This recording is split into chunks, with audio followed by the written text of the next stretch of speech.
Welcome to UMBC's Mic'd Up podcast. My name is Denise Cardona from the Office of Professional Programs here at UMBC. Today, I want to welcome a very special guest onto the show, Mr. Donald Drummer. He is a current student in the Entrepreneurship, Innovation, and Leadership Graduate Program at UMBC. Welcome, Donald. Thank you very much. Glad to be here. Could you tell us a little bit about yourself in terms of your educational journey to get to UMBC and maybe what brought you there? Yes. So I'll start with educational and professional for that matter. My educational journey, I have an undergrad from the University of Texas at Austin, BBA, and I have an MBA from Kansas State University, and then a Master of Strategic Studies from the U.S. Army War College. So to make that make sense, I actually served in the military for 30 years. I retired. I was an officer. And then I went to the federal government as a civilian, as a senior executive service member. And I started my journey with the Transportation Security Administration as deputy director of the TSA workforce at JFK, John F. Kennedy Airport. And then I moved to become the director of the airport at Newark. And I had 4 airports. I had Newark, Trenton, Atlantic City, and Newcastle in Delaware. And then I moved to Washington, D.C. area, National Capital Region. I live in National Harbor, and became the assistant administrator for the Office of Security Capabilities, translated as the Deputy Chief Technology Officer for TSA. So after 6 years of counterterrorism operations, I decided to move to the Federal Aviation Administration. And I became the director of the Aviation Logistics Organization, which was a totally different lane. I had a 6.4 million square foot lease portfolio around the country and about $7.2 billion in personal property assets and a fleet of vehicles around the country. And then I retired. And I was asking myself, what's the best use of your time and talent? And I spoke to one of my sons. I'm married, by the way. I have a son that's a Catholic priest and pastor in Atlanta, Georgia. His twin brother is married to an attorney and lives in Chicago, and he's executive director of a think tank. And then I have a daughter here who just started to work for the federal government. She was in anti-money laundering and banking at first, but now she works for the federal government. And I asked my son in Chicago, I said, I want to help underserved kids. That's where I think I need to move. And he said, Dad, if you want to serve underserved kids, the best thing you can do is teach them about economic opportunities and teach them to get in the economic game to be successful. That's what this country is made of. So I said, okay, let me look around. And let me back up. I got interested in renewable energy because of him, because his think tank is affiliated with the Green New Deal. Not quite, but partially. And they are contributors to what's going on now. And I went to hear him speak, and I heard a number of distinguished speakers, and he was also in the lineup. And I had a passion for solar energy, so I found a lane: utility scale solar energy, which is solar farming, and microgrid solar energy, where you can use smaller pockets of energy where you might not have to get on the grid. And I got connected with a developer. And with that developer, I found that they were great technicians, but needed some work on the business side. So I said, let me find a program that will help me understand the best way to do business. Because I know in small businesses, people go out of business in the first year, then 5, then 10. And I said, I don't want to be a part of that process. And I'm a champion of structure, process, and efficiency.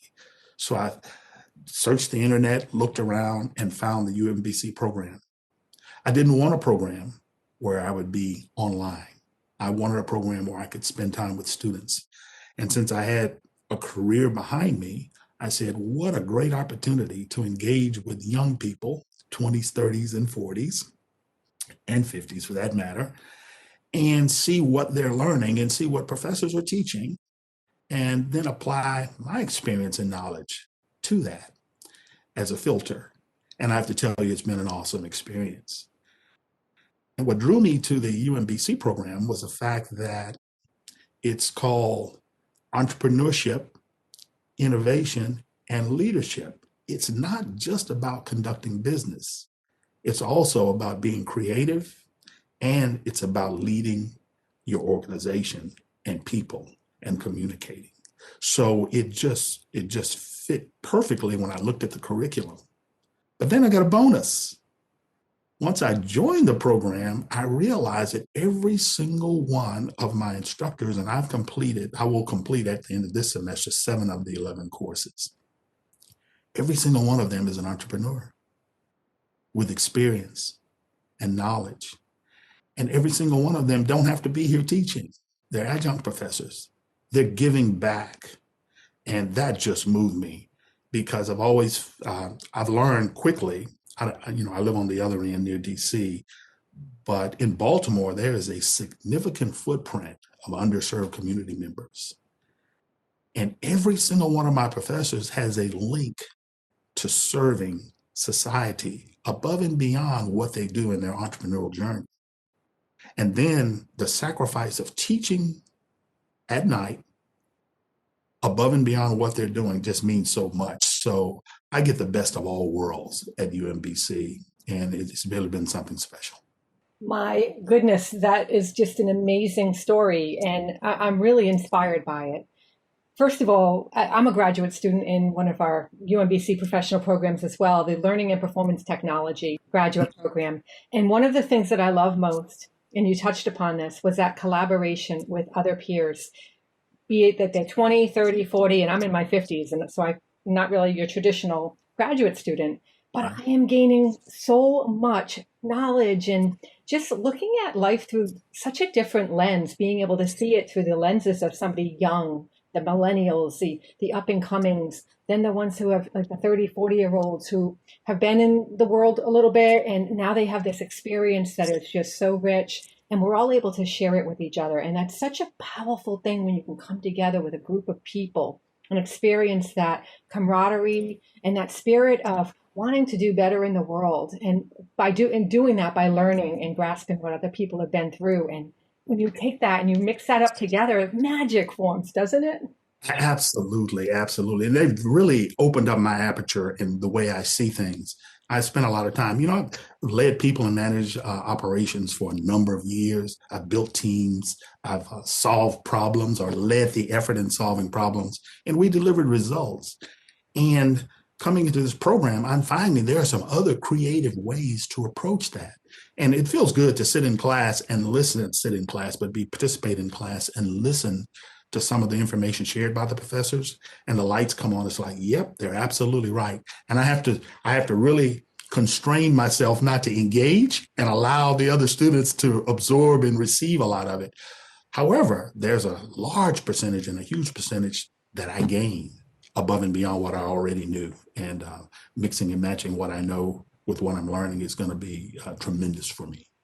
Yeah, and you touched on the word listen. That is such a skill that it is so powerful to learn that skill, to actually listen. Because Yes. a lot of people, and myself included, I've struggled with that in the past where I haven't listened to the extent where if I did, I would gain so much more knowledge and experience by just taking the time to listen and then actively ask questions based on that listening. And Exactly. so that's a really powerful thing to be able to do. And I really enjoyed hearing you say, and I had to hold myself back and that's so true, right? We want to participate, but it's really important to give other people that chance to maybe listen and absorb and voice what they've learned through their perspective. And then we gain from doing that. Exactly.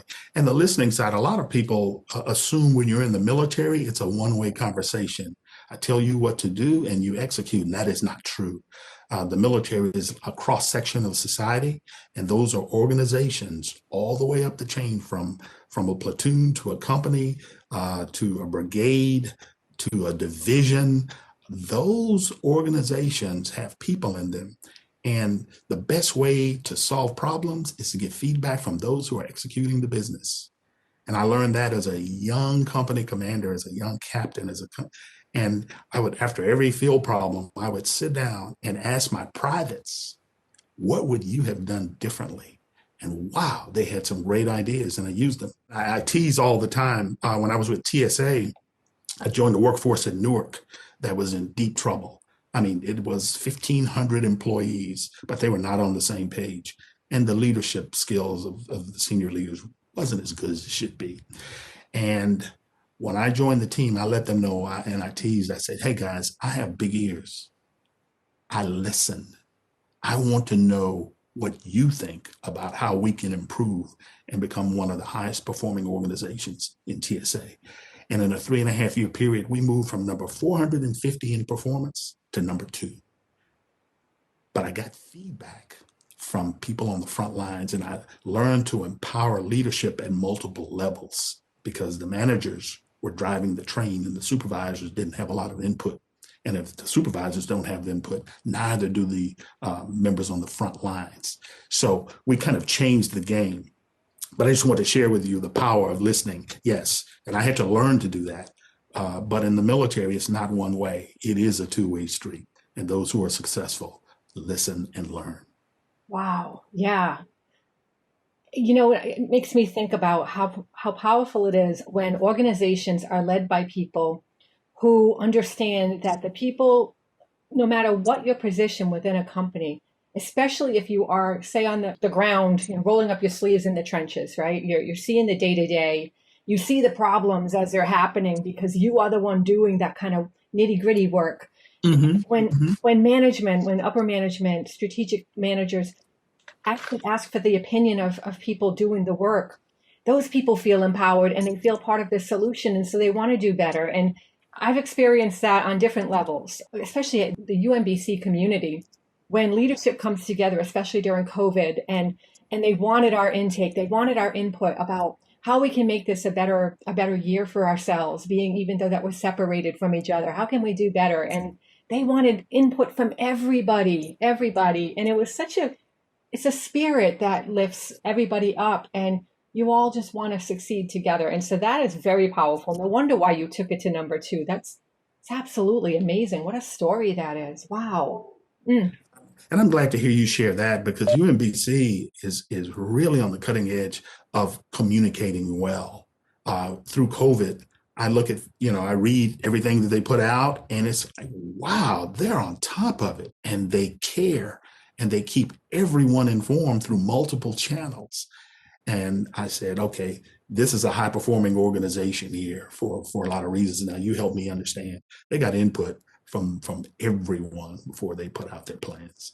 It's interesting because you mentioned that one thing that you were looking for in a program was not an online program, right? You were looking for an in-person. And of course, COVID hits, right? So this whole year has been online for you. You must be really looking forward to being able to get back in the classroom with your peers, with the faculty, right back on campus, I'm sure.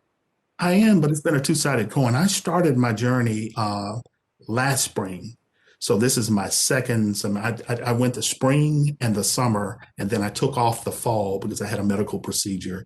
And then I restarted this spring.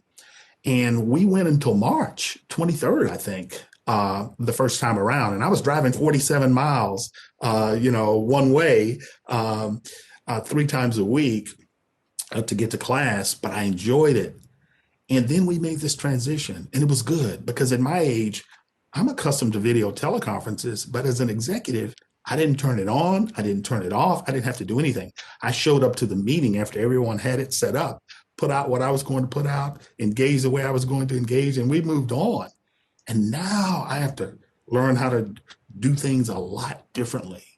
And it helped me get in the game on this technology that we have because I'm in a different generation. I didn't maximize this technology before. I just used it because it was required in what we were doing. So for me, it's been a two-sided coin. It's been a blessing and very helpful for me to learn technology and to learn how to engage and go into meeting rooms to get things done with people. And also learn that later on we can save money. We don't have to take all these trips across country to get things done. Yeah, that's so true. What a savings it is for so many organizations that relied so heavily on putting their employees on airplanes and flying them around the world.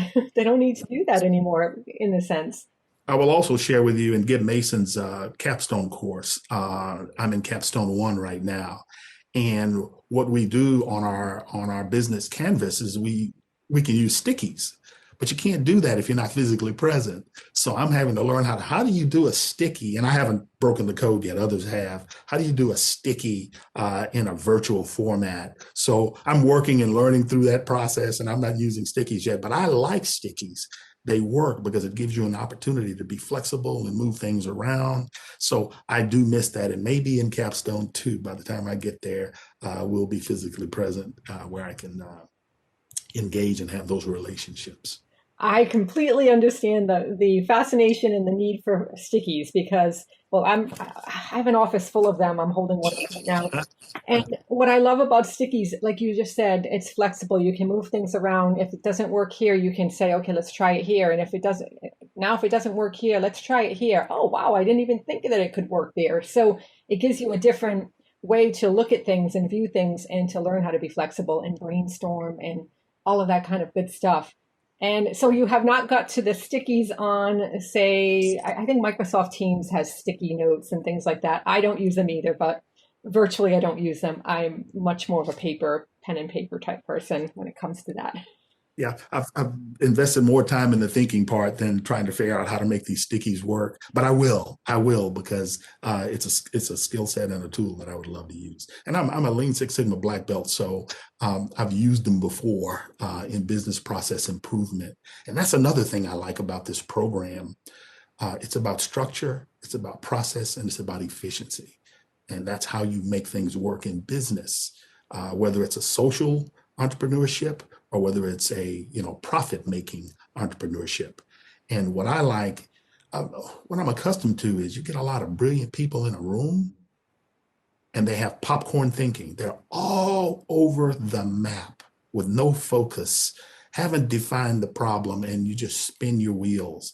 And what I like about this program, it shows me that there's power in defining problems accurately, in building teams and empowering them to provide feedback, and having some structure and some process and focus in solving problems and delivering results. So that's what I like about this program. Yeah, I agree. There's a time and a place for that popcorn thinking. I love that term. I think I might borrow that from you now. I like that term. But there's not, all right, so there is a time and a place for that. That's during a brainstorming type of session when you need ideas, thinking off the cuff, out of the box, and things of that sort. But there's a real value in that whole process thinking because, yeah, I'm right there with you. That having a process in place makes it replicable. And Yes. right. And that's really important when you're in a business sense. You want to be able to replicate what you just did. And you want to be able to do that over and over again, maybe tweaking here and there. That replicable ability is really important. Our programs are very applied in nature. Specifically, this particular program is very applied. Do you have an example, anything where you have taken what you've learned in the classroom on, say, Tuesday night, and then Wednesday, you went into what you do, your everyday job. You went there and you applied it somehow. That light bulb went off Tuesday night, and Wednesday you were like, I'm going to go there and do this and try it out. Has that Yeah. happened yet? Oh, yes, absolutely. And I think I mentioned that to Gib one day. We were in class and we were on about 5 minutes early, and I told him that I was connecting dots and it was making sense. I take a class now from Jeremy Steinberg in marketing, and we talked about the marketing funnel, marketing and sales funnel, and it directly applied to what I was doing and helped me understand a piece of the canvas when I talked about the marketing or the customer segments. And the lights just came on for me. So there are things that I learn in each of the classes that are applicable to another class. And for me, of course, I'm processing a lot through my experience. Then I also get to process it through what I just learned in another class. When you can apply it, that's just so powerful. Most of us learn by doing. And Yes. there is some theory, I'm assuming, but there's also that applied learning that you can take that right there to your place and show the value. Now, speaking of taking it to where you are right now, can you talk a little bit about what you are doing right now? You mentioned investing in solar farms. Is that Yes. accurate? Solar farms is a sector of what I'm interested in. If I look at it, I'm going to use Canvas terms. So customer segments, the two customer segments I'm interested in is utility scale energy production, solar, and that's equivalent to a solar farm. So my twin brother has 43 acres in Texas. And I called him up and says, "Hey, what are you doing with that land?" He says, "Paying taxes." And nothing else. And I said, "Okay, would you consider, a solar farm opportunity, a utility scale solar power generation?" He said, "Absolutely." So that's when I found a developer and we started to work the process. And I found just how complex it is. And of course, a lot of us now know in the news there are regional regulatory entities that have an impact on how much you can put on the grid, whether you can get permits, and a number of things. And ERCOT is one of them. And it's a real slow process. So what I thought would be a 1 year to 1.5 year process could turn into a 3 to 5 year process because of all of the steps that are taken and all of the collaboration that is required. And in this case, the regulatory entities that influence how much you can put on the grid. And we wanted to do an 18 megawatt solar farm, but we're going to be limited to 10 because the grid, they want to regulate how much energy is distributed to the grid. So that's what we're working on. And it's a slow process. So I said, you know what? Why don't you put yourself in position to succeed when that process matures? Another piece of this is the developer that I'm working with has a patent process in progress. And if that patent is approved, it could potentially change the game on efficiency. Right now, in the solar industry, the efficiency of translating or transforming sun energy into useful AC/DC energy is 15 to 18%. And it's been that way for about 10 to 15 years. The very max, I think, is 21%. Without getting into proprietary danger, I'll just say there will be some significant improvements if this patent is improved. And that means the infrastructure that's required, it takes about 5 acres for every megawatt that you want to produce. That's what it takes in infrastructure to get it done. So every bit of improvement, if you improve that by 30%, you reduce your footprint by 30%, which means you reduce the cost of capital associated with that, which means you reduce the price of energy, and on and on and on. So what I wanted to do was get in on the front end of this. And I'm not doing it to make money. My family and I, we're fine. And I'm retired. We're fine. But I want to produce a business legacy for my family. I have 2 grandchildren now, one 3, and one turns 4 on Monday, and one is 1. And I want them to know that there's a possibility to be in business and to leave that family legacy. So the best use of my time would be there. And then similar to what our professors are doing and what UMBC is about in a lot of ways, I also want to give back. And I'm in a class right now with Carol Bogash called Creative Problem Solving and the Social Entrepreneur. And I took it because I wanted to replace another course so I could, graduate when I wanted to graduate, having no idea what I would learn. So I've seen another angle, and I've seen an opportunity to use solar energy in a nonprofit organization to become an economic production platform to give back to society.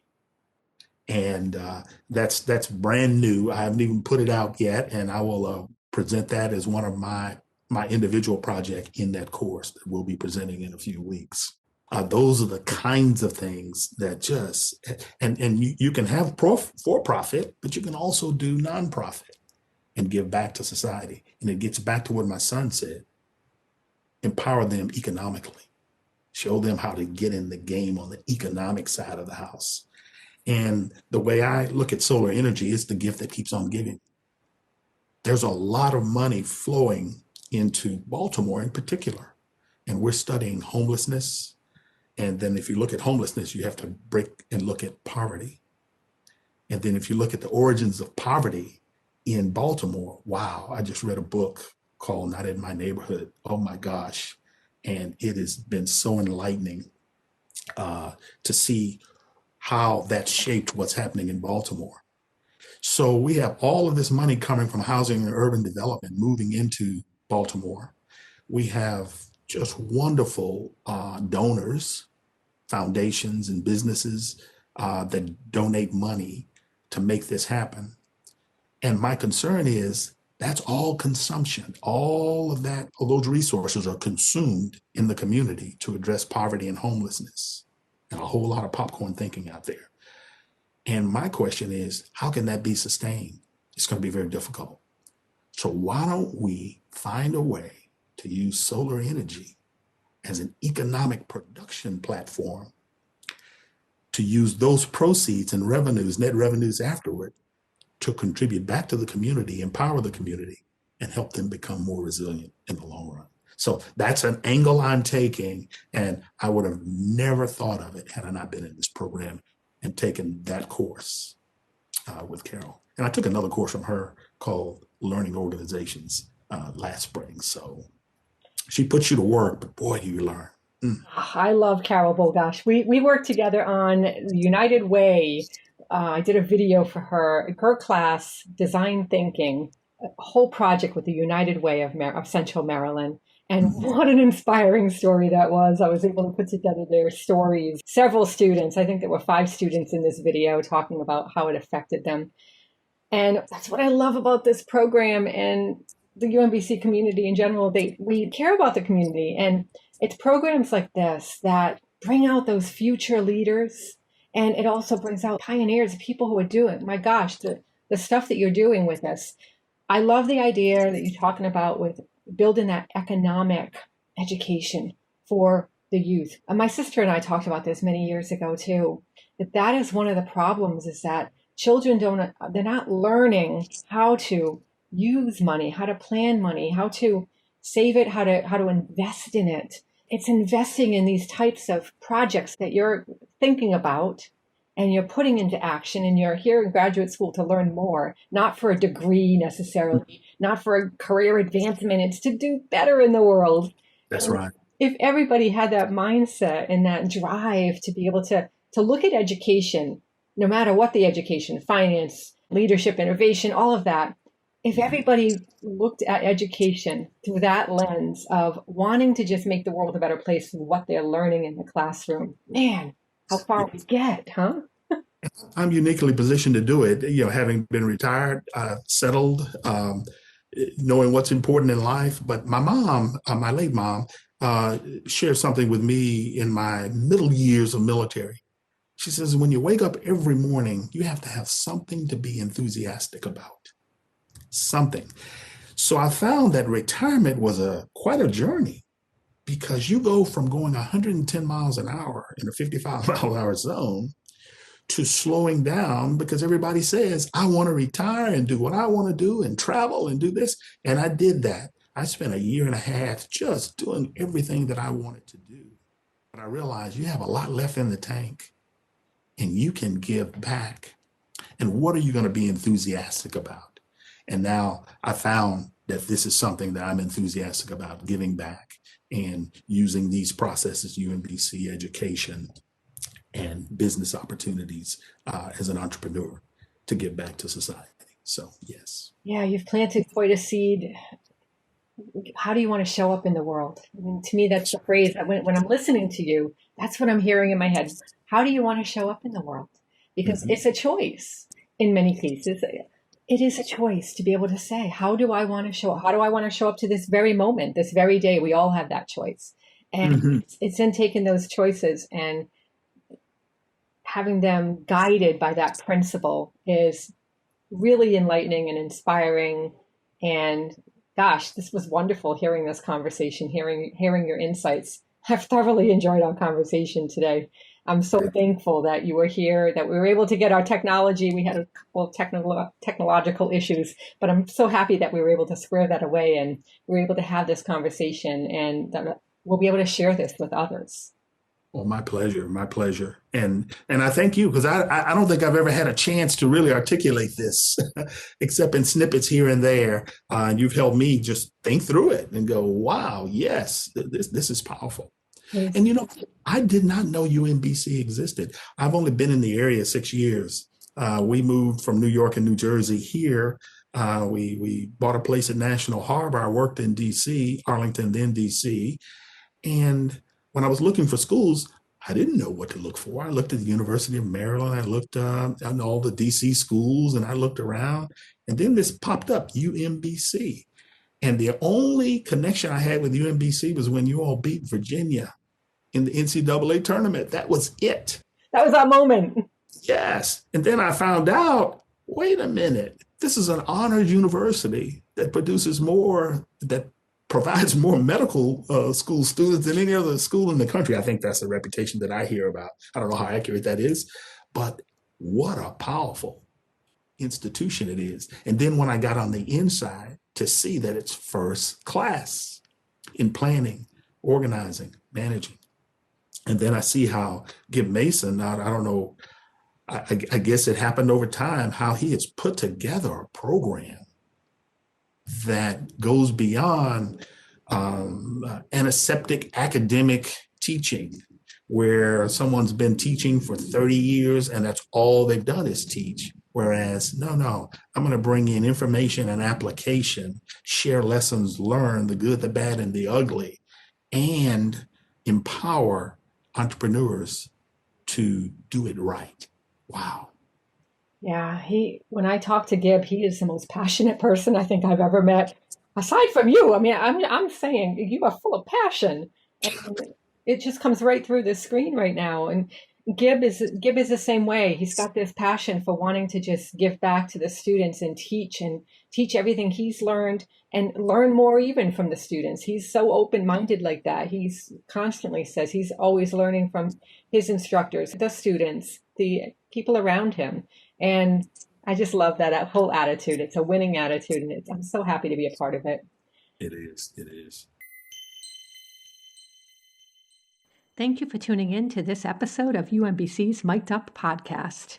If you'd like to learn more about the Entrepreneurship, Innovation, and Leadership Graduate Program at UMBC, visit eil.umbc.edu.